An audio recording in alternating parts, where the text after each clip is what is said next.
देखिए मेरे पीछे लिखा है कि वायरस का डेंजरस वार और कोरोना कवच तैयार, तो आप भी साथ देंगे तभी ऐसा संभव है, क्योंकि दुनिया भर में कोरोना के मामले फिर से बढ़ने लगे हैं। हालांकि भारत में हालात बेहतर है।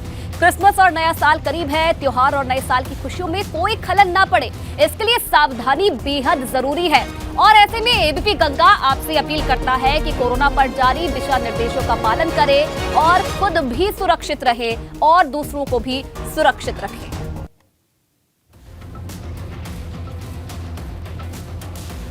और चलिए आगे बढ़ेंगे। अब आपको लखनऊ से बड़ी खबर बता दें। कोरोना पर सीएम योगी आदित्यनाथ ने टीम 9 के साथ बैठक की है।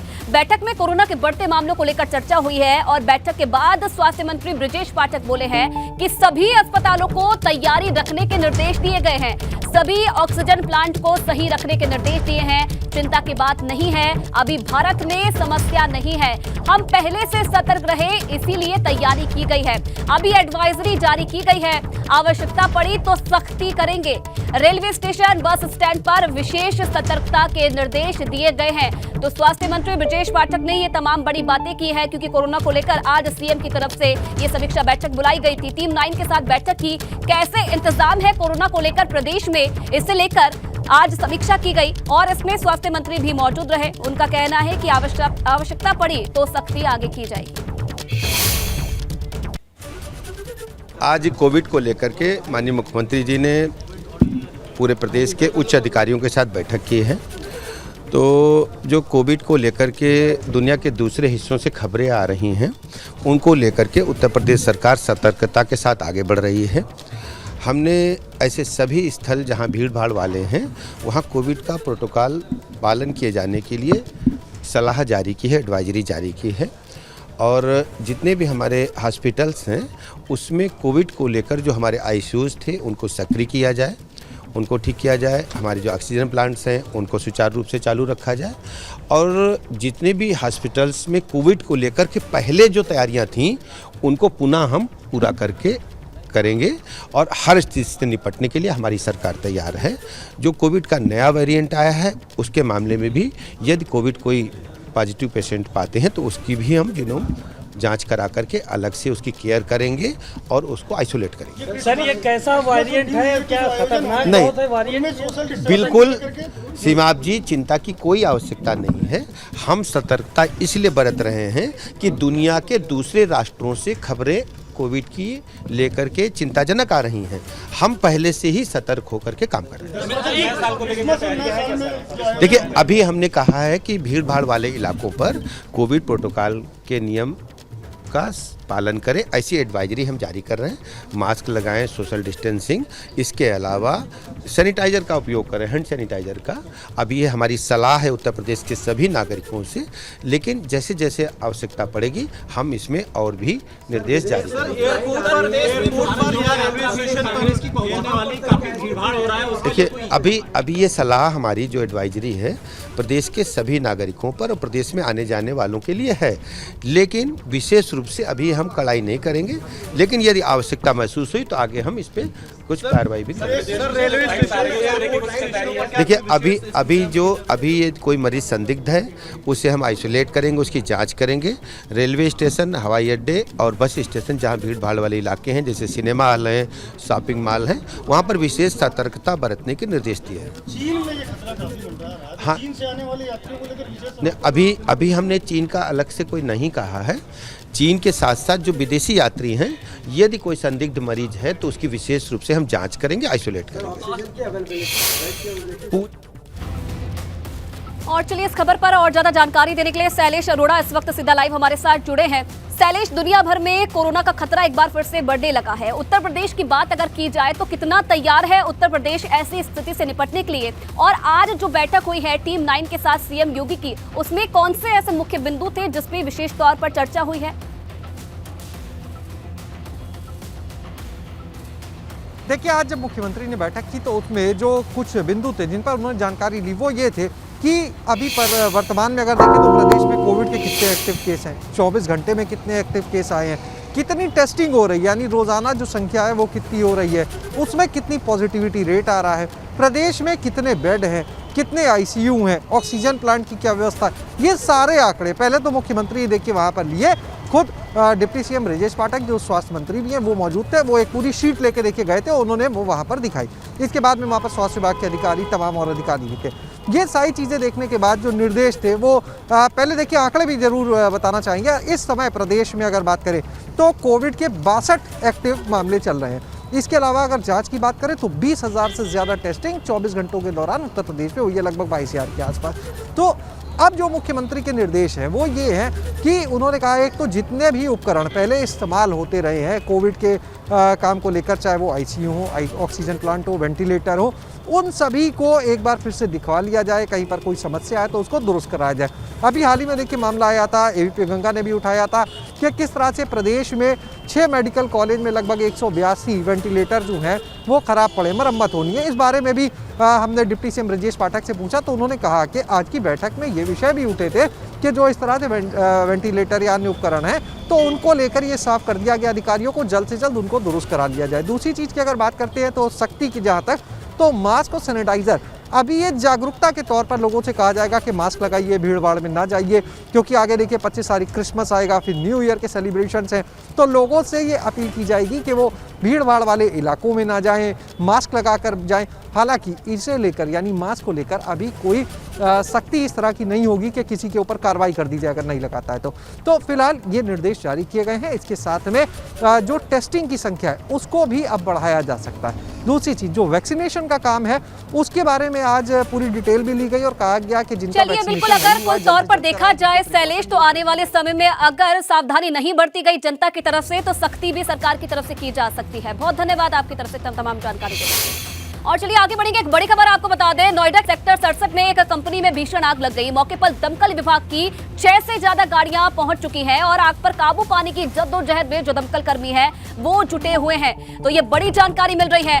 मौके पर दमकल की 6 गाड़ियां जुटी हुई हैं, आग पर काबू पाने की कोशिश की जा रही है। लेकिन ये देखिए, आर्किटेक्ट डिजाइनर के दफ्तर में ये भीषण आग लगी है, जिस तरीके से जानकारी मिल रही है। और जो दमकल कर्मी है उन्हें मौके पर बुलाया गया है। 6 से ज्यादा जो गाड़ियां हैं मौके पर पहुंच चुकी हैं और कोशिश की जा रही है कि कैसे भी करके इस आग पर काबू पाया जाए। तो नोएडा के सेक्टर 67 में ये एक कंपनी बताई जा रही है जिसमें अचानक से आग लगी और अब दमकल की गाड़ी आग पर काबू पाने की कोशिश कर रही है। नोएडा के सेक्टर 67 स्थित 5th फ्लोर पर अचानक आग लग गई है। आग लगने की वजह स्पष्ट नहीं हो पाई। बताया जा रहा है कि आग यहाँ पर भाई कॉर्पोरेट ऑफिस चलाया जा रहा है जिसमें आग लगी है। वहीं अभी मौके पर मौजूद तस्वीरें दिखाना चाहेंगे।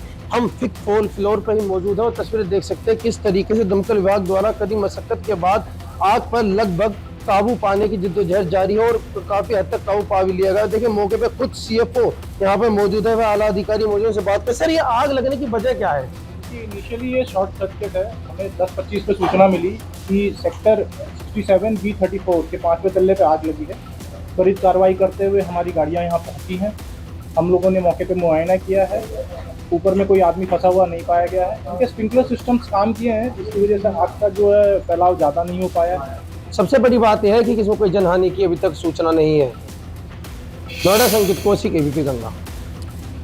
और चलिए आगे बढ़ेंगे। एक और बड़ी खबर आपको बता दें रायबरेली से, जहां रायबरेली में सुरेश यादव के परिवार से मिलेंगे सपा नेता। सपा का प्रतिनिधिमंडल सुरेश यादव के परिवार से मुलाकात करेगा। आपको बता दें कि सोमू ढाबा के मालिक 2 साल से सुरेश यादव जेल में इस वक्त बंद है।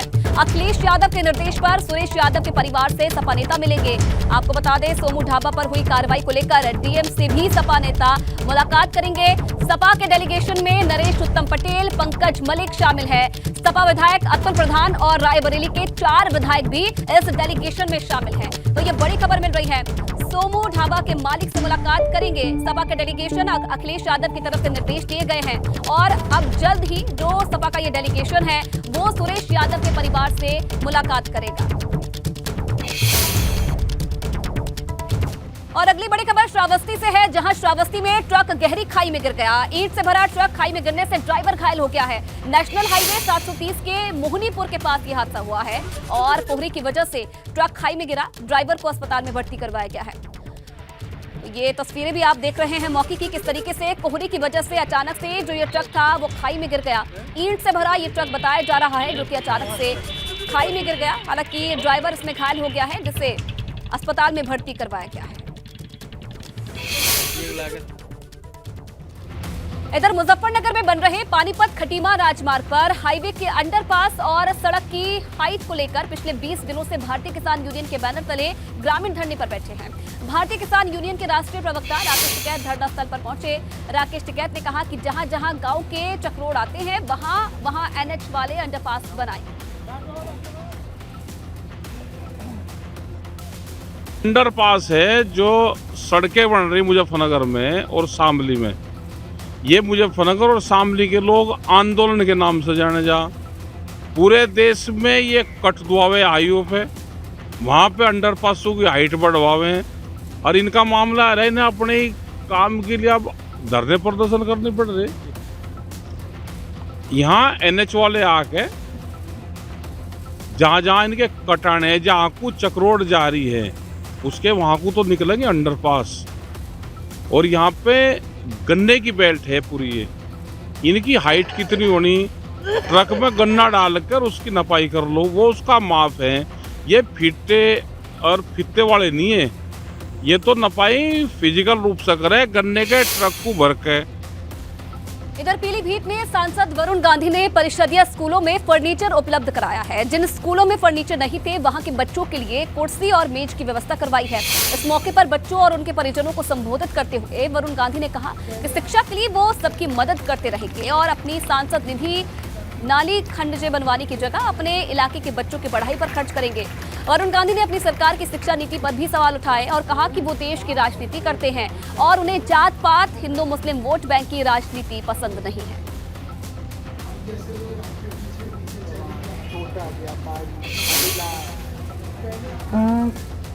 सारा पैसा हम शिक्षा के लिए देते हैं स्कूलों के, क्योंकि आपने देखा होगा कि ये जो सांसद निधि, विधायक निधि और ये सब जो है, ये आदमी अपने वोट बचाने के लिए और बढ़ाने के लिए इस्तेमाल करता है। कभी कार्यकर्ता के घर के बाहर लाइट लगा दी। और इसी बीच एक और बड़ी खबर आपको बता दें, देहरादून ऋषिकेश जाने वाले पुल का हिस्सा गिर गया है। देहरादून से एयरपोर्ट ऋषिकेश जाने वाले पुल का क्षतिग्रस्त हिस्सा गिर गया है। बडासी पुल की अप्रोच रोड टूटी है। पुल की अप्रोच रोड टूटने से अभी तक किसी व्यक्ति का कोई नुकसान नहीं हुआ है, लेकिन पुलिस प्रशासन ने दोनों तरफ से ट्रैफिक को रोक दिया है। ये बड़ी खबर मिल रही है इस वक्त की, जहां आपको बता दें कि देहरादून ऋषिकेश जाने वाले पुल का एक हिस्सा गिर गया है। देहरादून से एयरपोर्ट ऋषिकेश जाने वाले पुल का जो क्षतिग्रस्त हिस्सा था वो अचानक से गिर गया। बडासी पुल की अप्रोच रोड टूट गई है और पुल की अप्रोच रोड टूटने से अभी तक किसी भी व्यक्ति के कोई नुकसान की कोई खबर नहीं है, लेकिन पुलिस प्रशासन मौके पर पहुंच चुका है और दोनों तरफ से ट्रैफिक को रोक दिया गया है। आगे बढ़ेंगे लखनऊ से आ रही एक बड़ी खबर के साथ। तो निवेश लाने विदेश गए मंत्रियों के साथ आज सीएम योगी आदित्यनाथ बैठक करने वाले हैं। सीएम योगी आज मंत्रियों से लेंगे विदेश दौरे का लेखा जोखा। विदेश दौरे पर गए मंत्री सीएम के सामने प्रेजेंटेशन देंगे। शाम 4:30 बजे लोक भवन में ये अहम बैठक होने वाली है। ग्लोबल इन्वेस्टर समिट में 10 लाख करोड़ के निवेश का लक्ष्य रखा गया है और इस पर आज जो तमाम मंत्री जो कि विदेश दौरे पर गए हैं वो सीएम के सामने प्रेजेंटेशन देंगे। अभी तक का क्या लेखा जोखा रहा है विदेश दौरे का, उसे लेकर जानकारी दी जाएगी।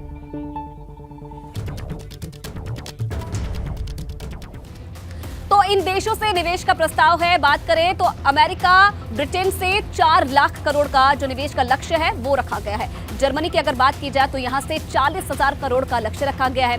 बेल्जियम से 1 लाख करोड़ का लक्ष्य रखा गया है और इसी के साथ फ्रांस की अगर बात की जाए तो 22,000 करोड़ का लक्ष्य फ्रांस से रखा गया है। नीदरलैंड भी इसमें शामिल है। नीदरलैंड की अगर बात की जाए तो नीदरलैंड में 800 करोड़ का लक्ष्य रखा गया है। इसी के साथ दक्षिण कोरिया से 50,000 करोड़ का जो लक्ष्य है वो इन्वेस्टर समिट के लिए रखा गया है। स्वीडन की बात की जाए तो 15,000 करोड़ और जापान से 25,000 करोड़ का लक्ष्य है। यूएई की बात अगर करें तो यहां से 20,000 करोड़ का जो लक्ष्य है वो यूपी सरकार की तरफ से रखा गया है। अब आगे बढ़ेंगे, बात करेंगे कि किस क्षेत्र में निवेश होना है। जापान की अगर बात की जाए तो जापान यमुना एक्सप्रेसवे पर टेक्सटाइल क्षेत्र में टेक्सटाइल मशीनरी मैन्युफैक्चरिंग यूनिट लगाएगा। इसके बाद 2500 करोड़ की लागत से ये यूनिट लगाई जाएगी। उसके बाद अगर बात की जाए यूएई की तो यूएई हाईवे और रेलवे कनेक्टिविटी, साथ ही साथ दादरी में लॉजिस्टिक और कार्गो के क्षेत्र में ग्रीनको ग्रुप के साथ एमओयू पर हस्ताक्षर होंगे और सोनभद्र में 3000 मेगावाट का जो स्टोरेज प्रोजेक्ट है उसे स्थापित करेगा। इसी के साथ साथ नोएडा, गोरखपुर और वाराणसी में निवेश की इच्छा भी है। स्वीडन की अगर बात की जाए, स्वीडन रिटेल स्टोर और लग्जरी मॉल, यूपी में कई योजनाओं में निवेश करेगा। और उसके बाद नंबर आता है कनाडा का। Canada health technology, health, AI और आईटी जैसे क्षेत्रों में, सौर ऊर्जा, हाईवे इंफ्रास्ट्रक्चर के क्षेत्र में, पेंशन फंड और फाइनेंशियल जैसे क्षेत्रों में, मिनरल एक्सप्लोरेशन, एनर्जी रिडक्शन के क्षेत्र में निवेश करेगा। और अब अमेरिका की अगर बात की जाए तो अमेरिका कृषि के क्षेत्र में निवेश पर चर्चा करेगा और इसी के साथ साथ कृषि के क्षेत्र में नई तकनीक पर भी काम करेगा। तो ये वो तमाम देश हैं जो कि उत्तर प्रदेश में निवेश के लिए तैयार हैं। जो लक्ष्य रखा गया है उसे लेकर आज जो लेखा जोखा है वो प्रेजेंटेशन के माध्यम से जो तमाम मंत्री विदेश के दौरे पर गए हैं वो सीएम योगी आदित्यनाथ के साथ बैठक करेंगे और उसमें प्रेजेंटेशन देंगे। तो मिशन 10 लाख करोड़ है और उस पर क्या तैयारी है इसे लेकर भी आज जानकारी दी जाएगी। और चलिए इसी के साथ फिलहाल इस बुलेटिन में इतना ही। तमाम खबरों के लिए आप बने रहिए एबीपी गंगा के साथ।